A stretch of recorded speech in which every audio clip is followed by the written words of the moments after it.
Jou, se on Jevgeni Särki. Päivän aihe. Helpoin ja nopein tapa parantaa omaa ulkonäköään.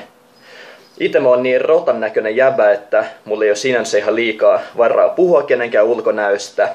Mutta mä tiedän, että miten ihan kuka tahansa saa itsensä näyttämään hetkessä hyvin paljon paremmalta ja viehättävämmältä.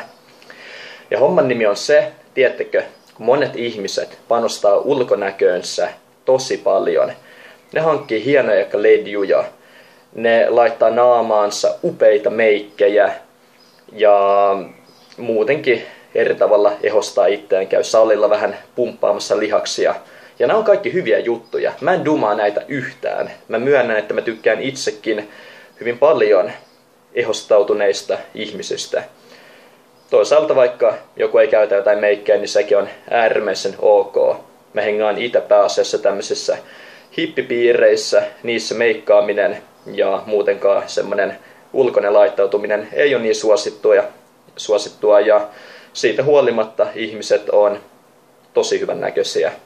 Mutta anyway, helppo ja nopea tapa parantaa ulkonäköään. 2 asiaa. Ryhti ja hymyily.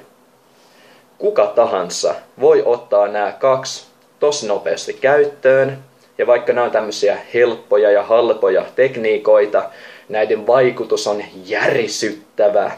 Se on jäätävää, miten paljon viehättävämpi kenestä tahansa tulee, kun se oppii seisomaan selkä suorassa ja hymyilemään ihmisille. Usein kun menee tuonne kadulle hengaamaan ja näkee tosi kauniisti pukeutuneita, tosi kauniisti meikanneita, tosi kauniisti laittautuneita, hyväkuntoisia ihmisiä, jotka on naamaa tämmöisellä norsun piirakalla. Että vaikka ne olisi ulkoisesti hyvän näköisiä, kun niiden meininki on tänään, niin ei kukaan ole hemmetti hyvän näköinen sillä hetkellä. Ja jos viedään vielä pidemmälle, monet kun kävelee tuolla kadulla, ja sä katot niitä, ne näyttää hemmetin vihasilta. Enkä mä mitenkään dumaa sitä. Ehkä niillä on elämässä joku vaikea hetki menossa tai jotain tommosta. Se on fainalla välillä vihanen tai naama norsun piirkalla, mutta ei se susta hyvännäköistä tee. Joten, jos sä haluat tämmöisen tosi helpon keinon olla paremman näköinen, niin opettele hymyilemään. Hymy on aivan jäätävän tehokas työkalu, ja meissä ihmisissä jopa sisäänrakennettu on tämmöinen mekaniikka, tämmöinen systeemi, johon hymy on tavallaan, se ottaa hymyn huomioon. Tämän systeemin nimi on peilineuronit. Eli kun joku ihminen hymyilee sulle, niin sulla aktivoituu nämä peilineuronit ja sulle itselleskin alkaa levitä hymy naamalle. Ja se on magia fiilis. Ihmiset tykkää, kun sä saat niille hyvän fiiliksen aikaa, joten hymyile ihmisille, niin ne rupeaa tykkäämään susta ja pitämään sua hyvän näköisenä. Ryhti on toinen.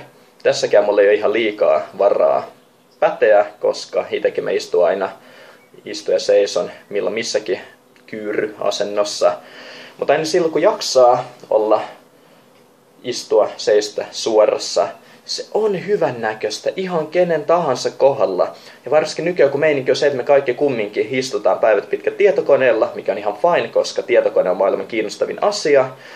Mutta se vetää selän vähän huonoksi. Joten kannattaa opetella kiinnittämään huomiota siihen, että seisoo suorassa. Sillä on valtava vaikutus sun ulkonäköön ja sun viehättävyyteen. Joo, tämmönen pieni tipsi tällä kertaa. Homman nimi on se, että mä lähden tekemään jotain muuta. Toivottavasti tykkäsit videosta, toivottavasti sait tästä jotain hyötyä. Nämä on itsestäänselviä asioita, mutta aika harva ihminen toteuttaa edes itsestäänselviä asioita. Nähdään myöhemmin.